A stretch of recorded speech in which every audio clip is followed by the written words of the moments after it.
ಯಶಸ್ ವಿದ್ಯಾ ಕೇಂದ್ರದಲ್ಲಿ ರಾಜ್ಯೋತ್ಸವದ ರಂಗು.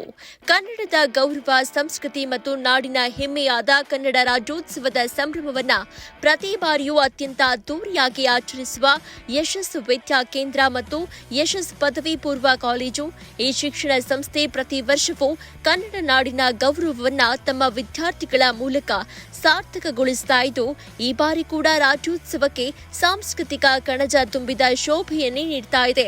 ಕನ್ನಡ ನಾಡಿನ ಭಾವನೆ, ಕಾವ್ಯ, ಸಂಗೀತ, ಜನಪದ ಮತ್ತು ಕಲೆಯ ಸುಗಂಧವನ್ನ ಹಬ್ಬಿಸಿದ್ದ ಈ ಕಾರ್ಯಕ್ರಮದಲ್ಲಿ ಸ್ಥಳೀಯ ಜನತೆ, ಶಿಕ್ಷಕ ವೃಂದ, ವಿದ್ಯಾರ್ಥಿಗಳು ಹಾಗೂ ಪೋಷಕರು ಉತ್ಸಾಹದಿಂದ ಭಾಗವಹಿಸಲು ಉತ್ಸುಕರಾಗಿದ್ದಾರೆ.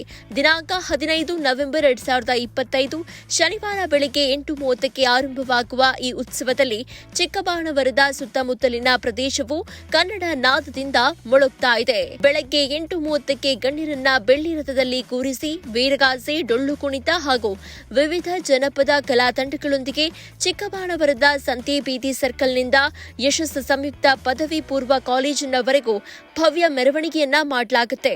ಬೆಳಗ್ಗೆ 11 ಗಂಟೆಗೆ ಜ್ಯೋತಿ ಬೆಳಗಿಸಿ ತಾಯಿ ಭುವನೇಶ್ವರಿಗೆ ಪೂಜೆ ಸಲ್ಲಿಸಿ ಬೆಳಗ್ಗೆ 11:30ಕ್ಕೆ ನಾಡ ಧ್ವಜಾರೋಹಣ ಕಾರ್ಯಕ್ರಮವನ್ನ ಹಮ್ಮಿಕೊಂಡಿದ್ದು, ಕನ್ನಡ ತಾಯಿಯ ಭಾವಚಿತ್ರಕ್ಕೆ ಪುಷ್ಪಾರ್ಚನೆಯನ್ನ ಸಲ್ಲಿಸಲಾಗುತ್ತೆ.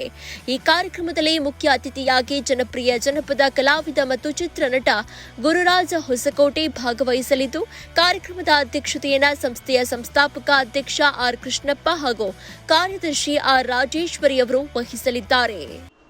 ನಮಸ್ಕಾರ, ನಾನು ನಿಮ್ಮ ಚಿತ್ರನಟ ಜನಪದ ಗಾಯಕ ಗುರುರಾಜ ಹೊಸಕೋಟೆ. ಈಗ ಮುದ್ದಾಂ ನಿಮ್ಮ ಎದುರಿಗೆ ಪ್ರತ್ಯಕ್ಷ ಕಾರಣ ಇಷ್ಟ. ಇದೇ ನವೆಂಬರ್ 15 ಶನಿವಾರ ನಾನು ಚಿಕ್ಕಬಾಣಾವರ PU ಕಾಲೇಜಿನ ಅದ್ದೂರಿಯ ಕನ್ನಡ ರಾಜ್ಯೋತ್ಸವ ಸಮಾರಂಭಕ್ಕೆ ಬರ್ತೇನೆ. ಬೆಳಗಿನ 9 ಗಂಟೆಗೆ ಆರಂಭ ಆಗತಕ್ಕಂಥ ಈ ಸಮಾರಂಭಕ್ಕೆ ತಾವು ಕೂಡ ಬರಬೇಕು, ಕಾರ್ಯಕ್ರಮವನ್ನು ಯಶಸ್ವಿ ಮಾಡಬೇಕು. ಬರ್ತೀರಲ್ಲ? ನಮಸ್ಕಾರ.